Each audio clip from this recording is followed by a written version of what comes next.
নমস্কাৰ, আপুনি চাই আছে DY 365 ডিজিটেল পুৱাৰ প্ৰথমটো খবৰৰ সৈতে ষ্টুডিঅ'ত মই মৃন্ময় তালুকদাৰ। ৱাকফ সংশোধনী আইনৰ বিৰোধিতাৰে দেশজুৰি মুছলমান দল সংগঠনে প্ৰতিবাদ অব্যাহত ৰাখিছে আৰু আজি আমচুৰ উদ্যোগত গুৱাহাটী কঁপাব হাজাৰ হাজাৰ মুছলমানে। কিন্তু প্ৰতিবাদৰ পূৰ্বে এতিয়া আমচু নেতাক আৰক্ষীয়ে আবদ্ধ কৰি ৰখাৰ অভিযোগ উত্থাপন হৈছে আৰু আমচুৰ ফালৰ পৰা এতিয়া আৰক্ষীক হুংকাৰ প্ৰদান কৰা হৈছে। যদিহে প্ৰতিবাদী নেতাসকলক আৰক্ষীয়ে বাধা দিবলৈ চেষ্টা কৰে তেনেহ'লে আমচুৰ উদ্যোগত জিলাই জিলাই প্ৰতিবাদী কাৰ্যসূচী ৰূপায়ণ কৰা হ'ব। এক প্ৰকাৰ ভয়াৱহ আন্দোলন গঢ়ি তোলা হ'ব, এনেদৰে এতিয়া হুংকাৰ প্ৰদান কৰা হৈছে আমচুৰ ফালৰ পৰা। ৱাকফ সংশোধনী আইনৰ বিৰুদ্ধে ৰাজ্যত প্ৰতিবাদ চলিবই, এনেদৰে এতিয়া আমচুৰ ফালৰ পৰা হুংকাৰ প্ৰদান কৰা হৈছে। প্ৰশাসনে বাধা দিলেও বন্ধ নহয় আমচুৰ গণতান্ত্ৰিক আন্দোলন আৰু প্ৰতিবাদী কাৰ্যসূচীত চৰকাৰৰ ষড়যন্ত্ৰমূলক বাধাৰ অভিযোগ আমচুৰ। আজি মহানগৰীত চচলত প্ৰতিবাদ সাব্যস্ত কৰিব আমচুৱে। প্ৰতিবাদৰ পূৰ্বে আমচু নেতাক আৰক্ষীয়ে আবদ্ধ কৰাৰ অভিযোগ এতিয়া উত্থাপন হৈছে। আৰক্ষী প্ৰশাসনৰ ভূমিকাক লৈ গৰজি উঠিল এইবাৰ আমচুৰ সভাপতি। চৰকাৰ প্ৰশাসনক প্ৰতিবাদ চলিবই বুলি হুংকাৰ ৰেজাউল কৰিম চৰকাৰৰ। আৰু গুৱাহাটীৰ প্ৰতিবাদত প্ৰশাসনে বাধা দিলেই দৈনিক ৰাজ্যজুৰি হ'ব তীব্ৰ প্ৰতিবাদ। জিলাই জিলাই আমচুৰ উদ্যোগত ভয়াৱহ আন্দোলন গঢ়ি তোলাৰ হুংকাৰ। আৰু অনুমতি লোৱাৰ পিছতো প্ৰশাসনে প্ৰতিবাদ স্তব্ধ কৰিবলৈ বিচৰাৰ অভিযোগ। ৱাকফ সংশোধনী আইনৰ বিৰুদ্ধে ৰাজ্যত প্ৰতিবাদ চলিব। আজি আমচুৰ উদ্যোগত হাজাৰ হাজাৰ মুছলমানে গুৱাহাটীত প্ৰতিবাদ সাব্যস্ত কৰিব।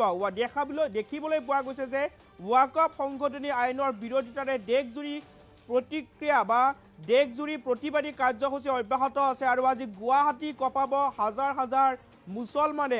আমচুৰ উদ্যোগত আজি চচলত প্ৰতিবাদ সাব্যস্ত কৰা হ'ব ৱাকফ সংশোধনী আইনৰ বিৰোধিতাৰে। কিন্তু প্ৰতিবাদৰ পূৰ্বে এতিয়া আমচু নেতাক আৰক্ষীয়ে আবদ্ধ কৰাৰ অভিযোগ উত্থাপন হৈছে আৰু ইয়াৰ পিছতে এতিয়া আমচুৰ ফালৰ পৰা হুংকাৰ প্ৰদান কৰা হৈছে যে প্ৰশাসনে বাধা দিলেও বন্ধ নহয় আমচুৰ গণতান্ত্ৰিক আন্দোলন। আৰু যদিহে আৰক্ষীয়ে আমচুৰ প্ৰতিবাদক বাধা দিবলৈ চেষ্টা কৰে তেনেহ'লে পৰৱৰ্তী পৰ্যায়ত আমচুৰ ফালৰ পৰাই জিলাই জিলাই প্ৰতিবাদী কাৰ্যসূচী ৰূপায়ণ কৰা হ'ব, এনেদৰে এতিয়া আমচুৰ ফালৰ পৰা হুংকাৰ প্ৰদান কৰা হৈছে। আৰু চৰকাৰ আৰু প্ৰশাসনক প্ৰতিবাদ চলিবই বুলি এতিয়া হুংকাৰ প্ৰদান কৰিছে আমচুৰ সভাপতি ৰেজাউল কৰিম চৰকাৰে। আৰু গুৱাহাটীৰ প্ৰতিবাদত যদি আৰক্ষীয়ে বাধা দিয়ে তেনেহ'লে পৰৱৰ্তী পৰ্যায়ত ৰাজ্যৰ প্ৰতিটো প্ৰান্ততেই আমচুৰ ফালৰ পৰা প্ৰতিবাদী কাৰ্যসূচী ৰূপায়ণ কৰা হ'ব। জিলাই জিলাই আমচুৱে প্ৰতিবাদ সাব্যস্ত কৰিব ৱাকফ সংশোধনী আইনৰ বিৰোধিতাৰে। আৰু আজি ৰাজ্যজুৰি ৱাকফ সংশোধনী আইনৰ বিৰোধিতাৰে প্ৰতিবাদ সাব্যস্ত কৰা হ'ব। গুৱাহাটীত প্ৰতিবাদ কৰিব আমচুৰ উদ্যোগত হাজাৰ হাজাৰ মুছলমানে। আৰু প্ৰতিবাদৰ পূৰ্বেই আমচু নেতাই কি মন্তব্য কৰিছিল, মন্তব্য আগবঢ়াব লৈছোঁ।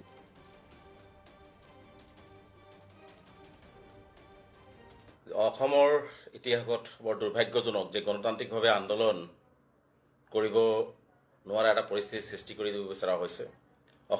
অসম চৰকাৰে মানুহৰ ডিঙি চেপি গণতান্ত্ৰিক যি আন্দোলন বা তেওঁলোকৰ যি প্ৰতিবাদী ভাষা সেইখিনি বন্ধ কৰিবৰ কাৰণে চেষ্টা কৰিছে। ইয়াক আমি তীব্ৰভাৱে নিন্দা কৰিছোঁ, গৰিহণা দিছোঁ।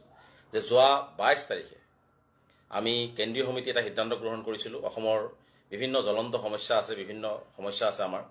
সংখ্যালঘুৰ ওপৰত নিৰ্যাতন, ভূমিৰ সমস্যা, উচ্ছেদৰ সমস্যা, লগতে যি ধৰণে ভাৰতবৰ্ষৰ বুকুৰ পৰা, অসমৰ বুকুৰ মানচিত্ৰৰ পৰা সংখ্যালঘু, বিশেষকৈ ধৰ্মীয় সংখ্যালঘুসকলক নিক্ষেপ কৰাৰ উদ্দেশ্যেৰে ৱাকফ আইন যি আনিলে সেই আইনৰ আমি তীব্ৰ বিৰোধিতা কৰি আছোঁ। আৰু এই লৈ আমি যোৱা 22 তাৰিখে ইতিমধ্যে সিদ্ধান্ত গ্ৰহণ কৰিছিলোঁ গুৱাহাটীৰ চচলত দুঘণ্টীয়া ধৰ্ণা কাৰ্যসূচী ৰূপায়ণ কৰাব শান্তিপূৰ্ণভাৱে আৰু গণতান্ত্ৰিকভাৱে। আৰু ইতিমধ্যে আমাৰ সকলো প্ৰচেছ সম্পূৰ্ণ হৈছে আৰু ইতিমধ্যে আমি চৰকাৰ প্ৰশাসনক আমি লিখিত আকাৰেও সকলো কথা জনাইছোঁ আৰু সেইমতে আমাৰ কাম কাজ আগবাঢ়িছে। আৰু কাইলৈ আমাৰ এই ধৰ্ণা কাৰ্যসূচী শান্তিপূৰ্ণভাৱে গণতান্ত্ৰিকভাৱে হ'ব আৰু অসম চৰকাৰ ভাৰত চৰকাৰক আমাৰ প্ৰতিবাদী ভাষা আমি গণতান্ত্ৰিক আন্দোলনৰ জৰিয়তে আমি বুজাবলৈ চেষ্টা কৰিম আৰু চৰকাৰে যি ধৰণে নিৰ্মম অন্যায় আৰু অত্যাচাৰ বিশেষকৈ ধৰ্মীয় সংখ্যালঘুৰ ওপৰত কৰি আছে ইয়াৰ প্ৰতিবাদ কৰা হ'ব। কিন্তু দুৰ্ভাগ্যৰ বিষয় যে আজি এই আন্দোলনত অসম চৰকাৰ আৰু হিমন্ত বিশ্ব শৰ্মা ডাঙৰীয়া গৃহ বিভাগে ভয় পাইছে, আজি ভয় খাইছে। আমি গণতান্ত্ৰিকভাৱে সকলো ধৰণৰ নিয়ম কানুন মানি অনুমতি সাপেক্ষে অনুমতি বিচাৰি এই ধৰ্ণা কাৰ্যসূচী আমি সচলত দুঘণ্টীয়াকৈ ৰূপায়ণ কৰা সিদ্ধান্ত লোৱাৰ পিছত প্ৰশাসনক সকলো কথা জনোৱাৰ পিছত আজি সন্ধিয়াৰ পৰা অসমৰ বিভিন্ন প্ৰান্তৰ জিলাৰ আমাৰ কেন্দ্ৰীয় বিষয়ববীয়াসকলৰ আৰু জিলা সভাপতিসকলৰ ঘৰত পুলিচে গৈ সন্ত্ৰাস সৃষ্টি কৰি আছে, তেওঁলোকক বিচাৰি ফুৰি আছে, তেওঁলোকক বিভিন্ন ঠাইত আবদ্ধ কৰাৰ খবৰ ইতিমধ্যে আমাৰ হাতত আহিছে। গতিকে আমচুৰ এই গণতান্ত্ৰিক আন্দোলনক পুলিচে যিমানেই চেষ্টা নকৰক কিয় তেওঁলোকে মহিমূৰ কৰিব নোৱাৰে। আমাৰ প্ৰতিবাদী কণ্ঠ সদায় আগবাঢ়ি আছে আৰু আগবাঢ়ি গৈ থাকিব। আমাৰ ন্যায্য প্ৰাপ্য যেতিয়ালৈকে আমি নাপাওঁ, যেতিয়ালৈকে আমাৰ পূৰ্বপুৰুষসকলে দিয়া সম্পত্তিৰ অধিকাৰ বেলেগে কাঢ়ি ল'ব বিচৰাটো আমি মানি নলওঁ, যেতিয়ালৈকে আমাৰ সম্পত্তি আমাৰ নাথাকিব, যেতিয়ালৈকে আমাৰ ভূমিহীন মানুহে ভূমিৰ সমস্যাৰ সমাধান নহ'ব, যেতিয়ালৈকে অসমৰ সংখ্যালঘু জনগণৰ ওপৰত নিৰ্মম যি চৰকাৰে অন্যায় আৰু অসাংবিধানিক অত্যাচাৰ কৰি আছে এইবোৰ বন্ধ নহ'ব, তেতিয়ালৈকে আমাৰ প্ৰতিবাদী কণ্ঠ অব্যাহত থাকিব, প্ৰতিবাদ অব্যাহত থাকিব। গতিকে আমি অসমৰ গৃহ বিভাগৰ দায়িত্বত থকা মুখ্যমন্ত্ৰীক আমি আহ্বান জনাইছোঁ যে আপুনি আপোনাৰ গৃহ বিভাগৰ পুলিচক লগোৱাই কিয় আমচুৰ আন্দোলন প্ৰতিহত কৰিব বিচাৰিছে? আপুনি কিয় গণতান্ত্ৰিক আন্দোলনক ভয় কৰিছে?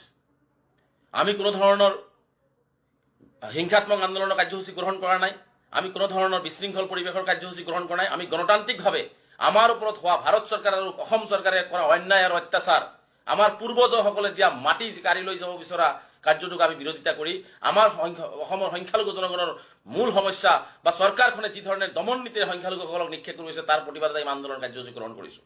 দুৰ্ভাগ্যৰ বিষয়, পুলিচে অসম চৰকাৰৰ হাতৰ পুতলা হৈ এটা গণতান্ত্ৰিক আন্দোলনক তেওঁলোকে মহিমূৰ কৰিবৰ কাৰণে এনেকুৱা ধৰণে সন্ত্ৰাস অসমৰ বিভিন্ন প্ৰান্তত চলাইছে। গতিকে মই ডিজিপি মহোদয়ক আহ্বান জনাইছোঁ, মই অসমৰ মুখ্যমন্ত্ৰীক আহ্বান জনাইছোঁ যে আপোনালোকে আমচুৰ আন্দোলনক যদি ভয় খাইছে তেনেহ'লে আমাৰ সমস্যাখিনি সমাধানৰ ব্যৱস্থা গ্ৰহণ কৰক। কাইলৈ আমি গুৱাহাটীত আমাৰ আন্দোলন হ'ব, আমি শান্তিপূৰ্ণ গণতান্ত্ৰিকভাৱে সচলত আমাৰ যি কাৰ্যসূচী গ্ৰহণ কৰিছে সেই কাৰ্যসূচী আমি সফলভাৱে ৰূপায়ণৰ চেষ্টা কৰিম। লগতে পুলিচে যদি এনেকুৱা ধৰণৰ ঘৰে ঘৰে গৈ আমচুৰ কৰ্মকৰ্তাসকলক ৰাস্তাত বেৰিকেড লগাই নাকাবন্দী কৰি আমচুৰ কৰ্মকৰ্তাসকলৰ ঘৰত গৈ পুলিচে যদি এনেকুৱা ধৰণৰ বা আমচুৰ গাড়ীত আহি থকা অৱস্থাত তেওঁলোকক আবদ্ধ কৰি তেওঁলোকে এই ধৰণৰ অত্যাচাৰ চলায় গণতান্ত্ৰিক আন্দোলন কণ্ঠৰোধ কৰিব বিচাৰে, তেনেহ'লে কাইলৈৰ পৰা কিন্তু প্ৰতিখন জিলাতেই প্ৰবল ব্যাপক গণ আন্দোলনৰ কাৰ্যসূচী আমি গ্ৰহণ কৰিম। আমি কাইলৈ সদৌ অসম সংখ্যালঘু ছাত্ৰ ইউনিয়নৰ ধৰ্ণা কাৰ্যসূচী আমি ৰূপায়ণ কৰিম। আপোনালোকে যিমানেই বাধা নিদিয়ক, যিমান মানুহ যাব নিদিয়ক, আমাৰ এজন সৈনিক হ'লেও গুৱাহাটীত বহি ইয়াৰ তীব্ৰ প্ৰতিবাদ সাব্যস্ত কৰিব। আমাৰ আমচুৰ কৰ্মকৰ্তাসকলে নিজৰ প্ৰাপ্য অধিকাৰ বা সাংবিধানিক অধিকাৰৰ বাবে এজন কৰ্মকৰ্তা হ'লেও গুৱাহাটীৰ সচলত বহি গণতান্ত্ৰিক আন্দোলনৰ কাৰ্যসূচী গ্ৰহণ কৰিবই। আৰু যদি এনেকুৱা ধৰণৰ বাধাবিলাক দি থাকে, যদি আমচুৰ কৰ্মকৰ্তাসকলক তেওঁলোকে ধৰ্ণাত যাবলৈ বাধা দিয়ে, তেনেহ'লে প্ৰতিখন জিলাতে কিন্তু ভয়াৱহভাৱে গণতান্ত্ৰিক আন্দোলনৰ কাৰ্যসূচী আমি গ্ৰহণ কৰিব বাধ্য হ'ম। অসমৰ ইতিহাসত বৰ দুৰ্ভাগ্যজনক যে গণতান্ত্ৰিকভাৱে আন্দোলন কৰিব নোৱাৰা এটা পৰিস্থিতিৰ সৃষ্টি কৰি দিব বিচৰা হৈছে। অসমত অসম চৰকাৰে মানুহৰ ডিঙি চেপি গণতান্ত্ৰিক যি আন্দোলন বা তেওঁলোকৰ যি প্ৰতিবাদী ভাষা সেইখিনি বন্ধ কৰিবৰ কাৰণে চেষ্টা কৰিছে। ইয়াক আমি তীব্ৰভাৱে নিন্দা কৰিছোঁ, গৰিহণা দিছোঁ। যে যোৱা 22 তাৰিখে আমি কেন্দ্ৰীয় সমিতি এটা সিদ্ধান্ত গ্ৰহণ কৰিছিলোঁ। অসমৰ বিভিন্ন জ্বলন্ত সমস্যা আছে, বিভিন্ন সমস্যা আছে আমাৰ সংখ্যালঘুৰ ওপৰত নিৰ্যাতন, ভূমিৰ সমস্যা, উচ্ছেদৰ সমস্যা, লগতে যি ধৰণে ভাৰতবৰ্ষৰ বুকুৰ পৰা অসমৰ বুকুৰ মানচিত্ৰৰ পৰা সংখ্যালঘু বিশেষকৈ ধৰ্মীয় সংখ্যালঘুসকলক নিক্ষেপ কৰাৰ উদ্দেশ্যেৰে ৱাকফ আইন যি আনিলে সেই আইনৰ আমি তীব্ৰ বিৰোধিতা কৰি আছোঁ।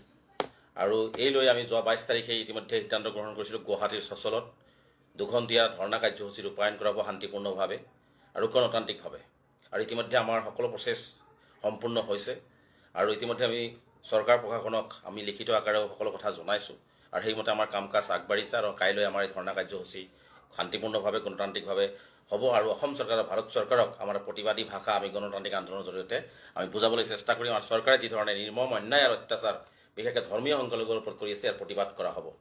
কিন্তু দুৰ্ভাগ্যৰ বিষয় যে আজি এই আন্দোলনত অসম চৰকাৰ আৰু হিমন্ত বিশ্ব শৰ্মা ডাঙৰীয়া গৃহ বিভাগে ভয় পাইছে, আজি ভয় খাইছে।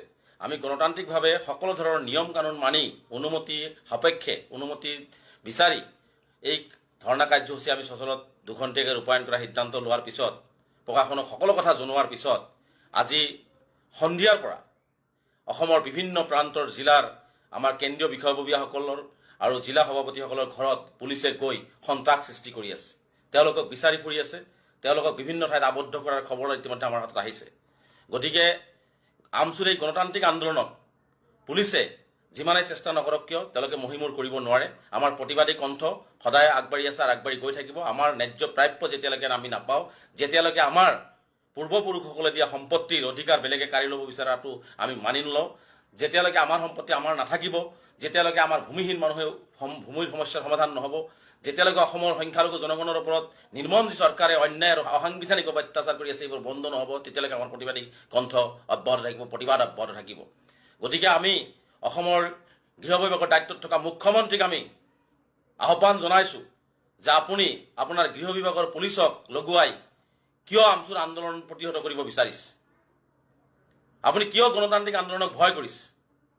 আমি কোনো ধৰণৰ হিংসাত্মক আন্দোলনৰ কাৰ্যসূচী গ্ৰহণ কৰা নাই, আমি কোনো ধৰণৰ বিশৃংখল পৰিৱেশৰ কাৰ্যসূচী গ্ৰহণ কৰা নাই। আমি গণতান্ত্ৰিকভাৱে আমাৰ ওপৰত হোৱা ভাৰত চৰকাৰ আৰু অসম চৰকাৰে কৰা অন্যায় আৰু অত্যাচাৰ, আমাৰ পূৰ্বজসকলে দিয়া মাটি কাঢ়ি লৈ যাব বিচৰা কাৰ্যটোক আমি বিৰোধিতা কৰি আমাৰ অসমৰ সংখ্যালঘু জনগণৰ মূল সমস্যা বা চৰকাৰখনে যি ধৰণে দমন নীতিৰে সংখ্যালঘুসকলক নিক্ষেপ কৰিছে তাৰ প্ৰতিবাদত আমি আন্দোলন কাৰ্যসূচী গ্ৰহণ কৰিছোঁ। দুৰ্ভাগ্যৰ বিষয়, পুলিচে অসম চৰকাৰৰ হাতৰ পুতলা হৈ এটা গণতান্ত্ৰিক আন্দোলনক তেওঁলোকে মহিমূৰ কৰিবৰ কাৰণে এনেকুৱা ধৰণে সন্ত্ৰাস অসমৰ বিভিন্ন প্ৰান্তত চলাইছে। গতিকে মই DGP মহোদয়ক আহ্বান জনাইছোঁ, মই অসমৰ মুখ্যমন্ত্ৰীক আহ্বান জনাইছোঁ যে আপোনালোকে আমচুৰ আন্দোলনক যদি ভয় খাইছে তেনেহ'লে আমাৰ সমস্যাখিনি সমাধানৰ ব্যৱস্থা গ্ৰহণ কৰক। কাইলৈ আমি গুৱাহাটীত আমাৰ আন্দোলন হ'ব। আমি শান্তিপূৰ্ণ গণতান্ত্ৰিকভাৱে সচলত আমাৰ যি কাৰ্যসূচী গ্ৰহণ কৰিছে সেই কাৰ্যসূচী আমি সফলভাৱে ৰূপায়ণৰ চেষ্টা কৰিম।